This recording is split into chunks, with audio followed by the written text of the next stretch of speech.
Eu sou a Nina, eu quero hoje contar para vocês uma história que transformou a minha vida.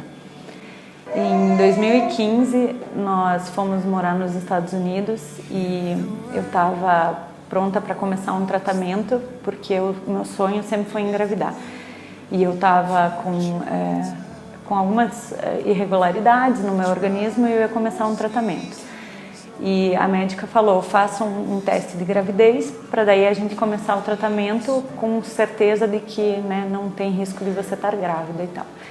E quando eu fiz o teste, eu comprei o teste na farmácia lá e fiz bem desencanada, assim, eu tinha certeza que ia dar negativo para poder começar o tratamento. E aí, para minha surpresa, deu positivo. Aos poucos, né, a gente foi se alegrando cada dia mais com a ideia e foi curtindo, e a gente decidiu que a gente não ia contar para ninguém até dar o prazo dos 3 meses, né, que as pessoas normalmente dizem que é a fase mais crítica da gestação. E aí a gente tinha até comprado umas lembrancinhas que a gente ia mandar para o Brasil, para os nossos pais, para os nossos irmãos, para dar a boa notícia, né?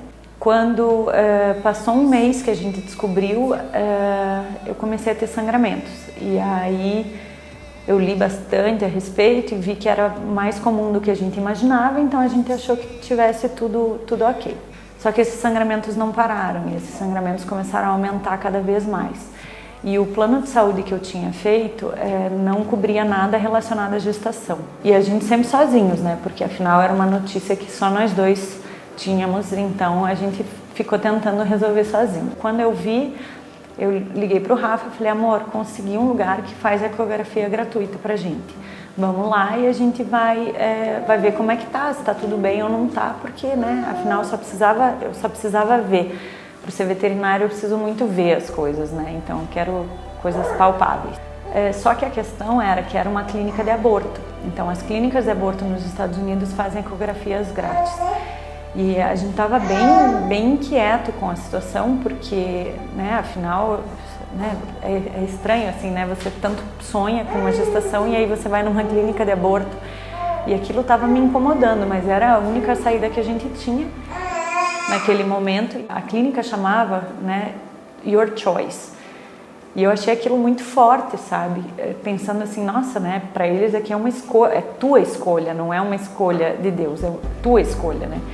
E quando a gente chegou na clínica, eu estava bem inquieta, falei para o Rafa, eu não tô legal de saber que a gente tá vindo aqui, o que vai ser, e com medo, né, do que ia acontecer.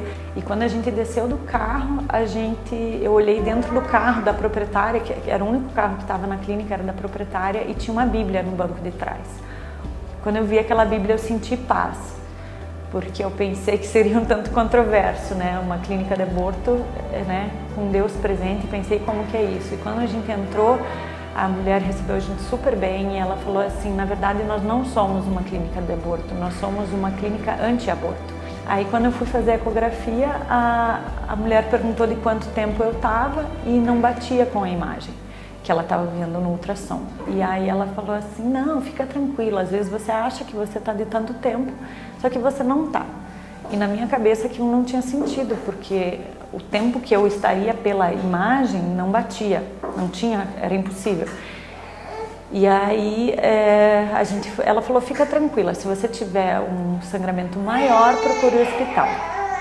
E aí a gente foi e foi para casa, feliz, tranquilo, pensando, né, vai ficar tudo bem, tá tudo tranquilo. E aí, só que o sangramento não parava. E ela falou que era questão de alguns dias iria parar. E o sangramento não parava e começou a intensificar cada vez mais. E o Rafa o dia inteiro na faculdade, eu sozinha em casa, e aquilo começou a me angustiar, porque eu ficava sentada esperando e sem saber o que estava acontecendo.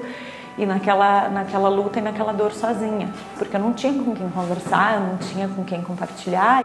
Foi um processo duro para mim, porque eu não sabia o que estava acontecendo direito. Então, tiveram sangramentos, na verdade foi muito tempo de sangramento, e eu estava muito preocupado entre o que estava acontecendo com a Nina e eu tinha também as coisas do doutorado para estudar. Então, acabava que eu estava na faculdade, eu não conseguia focar no doutorado, ficava pensando nela. Aí eu estava em casa pensando no que eu deixei de fazer no doutorado, mas sempre pensando qual vai ser o próximo passo, o que vai acontecer com a Nina, né? Então foi um momento muito difícil que eu não tinha controle da situação. Então, como homem, isso é muito complicado, porque eu não conseguia prover nada, eu não conseguia ajeitar a situação, parecia um momento de fraqueza dos dois. Então foi um momento de desespero, onde eu me vi completamente sem saída dele. Agora a gente está aqui, longe da família, longe de todo mundo, a gente nessa situação, e eu não sabia o que fazer, né? Então a gente começou a orar muito, a gente começou a se unir, mas ainda assim a gente não tinha um apoio do outro, porque os dois estavam fracos. Até que chegou num ponto que eu estourei, assim, que eu não aguentei mais segurar a informação para mim e aquela dor e aquela angústia, eu liguei para minha mãe. E lá em casa é engraçado, quando a gente fala em alemão alguma coisa, é muito, né, voltando àquela segurança da infância, né? E eu liguei para minha mãe e falei em alemão: mãe, eu quero voltar para casa. Sem falar nada nem antes nem depois. E aí ela ficou desesperada, ela falou: nossa, o que está acontecendo com você? O que foi? O que aconteceu, né? Ela preocupada, porque a gente é recém-casado, imagino que passou um turbilhão de coisas na cabeça. E aí foi muito difícil eu dar uma notícia de que eu estava grávida, mas eu não sabia se eu ia continuar grávida. E aquilo foi muito pesado, sabe? Ali eu me dei conta do quanto é complicado você não compartilhar a gravidez desde o começo com as pessoas próximas, porque você, quando alguma coisa sai um pouco do planejado, você fica naquela angústia sozinho. Chegou num ponto em que o sangramento piorou muito e começou a ficar intenso, e o Rafa falou: ó, não dá mais. Eu já estava 1 mês sangrando e ele falou assim: ó, não dá mais, eu vou te levar para o hospital. A gente foi levado para uma salinha, e nessa salinha veio uma médica e ela ia conversar comigo. E aí, antes dela começar a falar, o olho dela encheu de lágrima e ela engoliu seco, assim, aquilo me chamou a atenção. E ela falou assim: olha, a gente não sabe o que está acontecendo, mas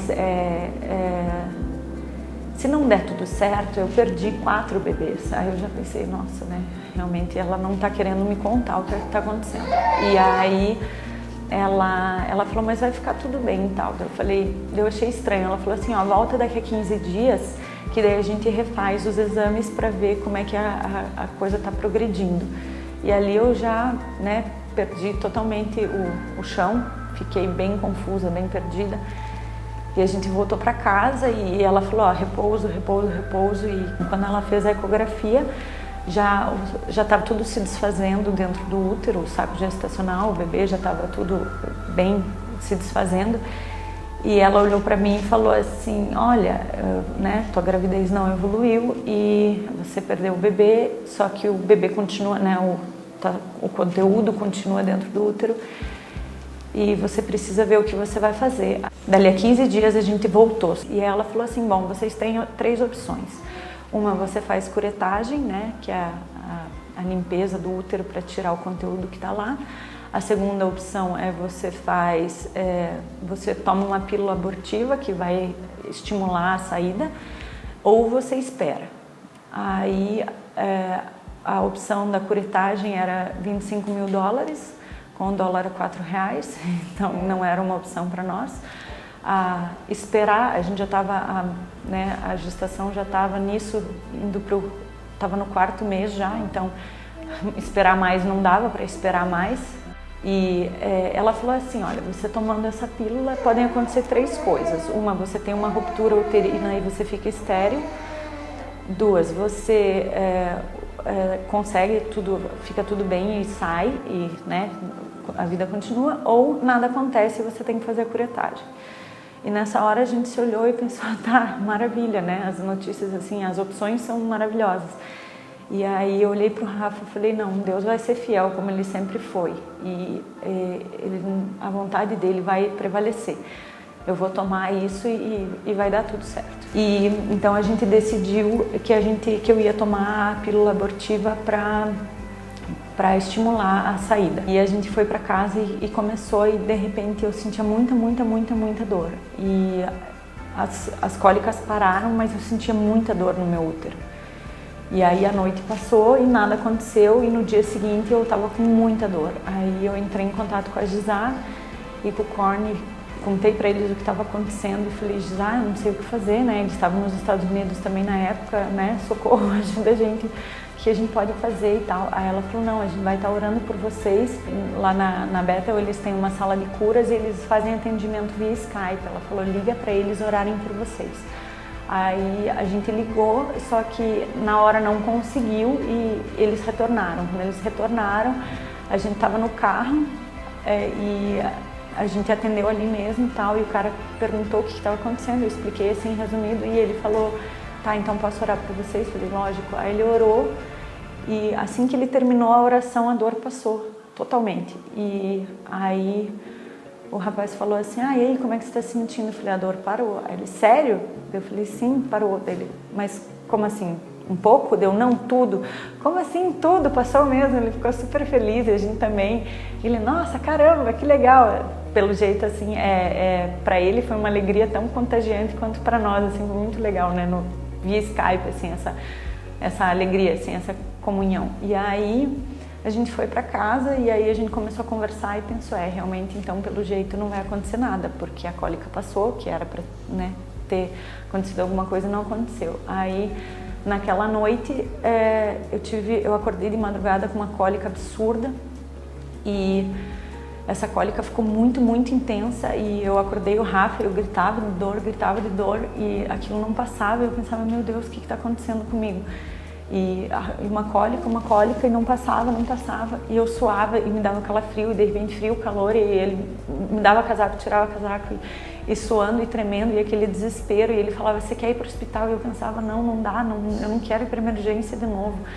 E porque aquela emergência que a gente tinha ido tinha nos custado $5.000, então para nós, assim, foi desesperador. E aí eu falei assim: não, eu pensei comigo: eu vou ficar aqui, eu vou aguentar até eu desmaiar, porque assim, ficava tudo preto, eu via estrelinha, e eu pensava assim: a hora que eu desmaiar ele me leva, a hora que eu desmaiar, enquanto eu não desmaiar, eu não vou falar para ele, não vou falar nada, e eu vou aguentar. E aí eu fiquei 3 horas assim, com essa cólica intensa, com essa dor, e eu cansei, e eu deitei na cama e dormi, e não aconteceu nada. Aí no dia seguinte de manhã eu mandei mensagem para Gisá e o Corne tinham orado com a gente na madrugada, e eu falei: ó, Gisá, não aconteceu nada, e não saiu nada, e a cólica toda passou, que era o pico da medicação. E aí ela falou assim: ó, agora eu não posso falar porque a gente tá indo para a igreja, mas vai ter um culto online, assiste o culto, e quando eu voltar do culto a gente conversa. A gente ligou o culto na TV em casa, estava deitado na cama, e o pastor começou a pregar, e ele falou assim: o Espírito Santo me tocou de interromper esse culto e para a gente orar sobre causas impossíveis. Daí eu olhei para o Rafa e ri, né? Falei: ó, gente, aí. E ele falou assim: eu não costumo fazer isso, interromper, mas está muito forte, está muito intenso, né? O Espírito Santo, assim, está falando nitidamente que é pra gente orar por causas impossíveis. E aí ele falou: ó, se juntem em grupos aí que, né, é agora, assim. Aí, né, o nosso grupo era nós dois, e aí a gente foi orar. Daí eu falei pro Rafa: ora você primeiro, depois eu oro por você. E ele botou a mão na minha barriga e começou a orar, né, para que aquilo se resolvesse, para que saísse tudo, que fosse perfeito. E enquanto ele orava, eu senti muito sangue saindo. E eu já estava acostumada, né? 1 mês e meio sangrando, então pensei: ai, de novo, né? Lá vem. E aí, quando ele terminou de orar, eu falei: só um pouquinho que eu preciso ir no banheiro antes de orar por você. Eu levantei e ainda falei: põe no pause o vídeo. E ele falou: não, é ao vivo. Eu saí correndo pro banheiro. Quando eu cheguei no banheiro, começou a sair muito sangue. E aí eu me desesperei, eu gritei: amor! E ele estava no quarto, ele não me ouviu, e quando eu gritei mais forte: amor, vem cá, né? Eu só senti sair um negócio assim. Aí ele correu no banheiro e eu falei assim: ai, acho que saiu tudo, amor, pelo jeito saiu. Aí a gente começou a chorar, se abraçou, e invadiu uma sensação de paz, de tranquilidade, de finalmente acabou, sabe? Finalmente tá tranquilo. E aí, né, eu como veterinária, lógico, eu queria ter certeza que tudo saiu, que a mulher tinha me explicado. E aí eu peguei e vi, estava intacto, perfeito, assim, tinha saído o saco gestacional certinho, intacto. Então eu tinha certeza que meu útero estava limpo e que estava tudo bem. E a gente começou a procurar uma igreja lá. E a gente começou a frequentar a igreja lá em Raleigh, aos domingos. A gente serviu a igreja também com as crianças, né? Então a gente fazia parte de um grupo chamado E-Kids, que é E de Elevation e Kids de crianças. Então a gente fazia atividades com eles, a gente brincava, a gente orava com as crianças. E isso fez bem pra gente, pela situação que a gente tinha passado anteriormente de ter perdido um neném. Na mensagem do pastor parecia que ele tinha vivido aquilo com a gente saiu de lá, a gente chorou o louvor inteiro, o culto inteiro, mas a gente saiu de lá leve, parecia. Então foi ali que a gente se entregou, vamos dizer, para Deus, depois de um momento de turbulência, que a gente ficou meio confuso, daí a gente falou, bom, ou a gente se entrega ou a gente vai viver nessa turbulência, que não é o que a gente quer. Em um determinado momento a gente participou de uma série chamada Fulfilled nessa igreja e nós precisávamos colocar o que a gente queria que a nossa vida fosse preenchida com, então a gente escreveu aqui e dentro desse pote tinha água. Então nós fomos até o altar, nós despejamos essa água no altar e nesse momento Deus então iria preencher o que a gente queria que a nossa vida fosse preenchida com as bênçãos dele, né? Então no nosso caso com uma família. E em 2016 nós retornamos para o Brasil e nós planejamos uma viagem, né, a lazer, para a Alemanha e para a Suíça. Então nós estávamos animados no início de 2017 com essa viagem. Nós nos abraçamos na sala porque estávamos animados e começou a tocar uma música no meu bolso, né? Então tirei o celular do bolso, era um culto da igreja lá dos Estados Unidos, numa música dizendo que o período de seca, o período ruim passou, agora é um período de boas notícias, de coisas boas, né? Coisas novas. E quando eu ouvi a música, eu pensei, é Deus querendo falar com a gente. E aí o Rafa foi fazer uma coisa, eu fui pro quarto e eu comecei a ouvir a música. Eu falei, é Deus querendo nos dar algum recado aí. E aí a música dizia justamente isso, né, que a chuva de bênção está vindo e que as sementes que foram plantadas na tristeza iriam agora brotar em alegria, fortalecendo a fé, na resposta da fé e tal. E aí eu lembro que eu, né, falei com Deus, será? Né? Pensei, não vou criar expectativa, mas será, né? Que é o que eu estou pensando e, né, fiquei com isso na cabeça. E quando nós chegamos na Suíça, nós descobrimos que estávamos com a pequenininha já na barriga. E isso aconteceu, na verdade a Nina estava grávida de fato no final de 2016, que foi ainda dentro do ano que a promessa iria acontecer. Foi o nosso presente de Natal de 2016.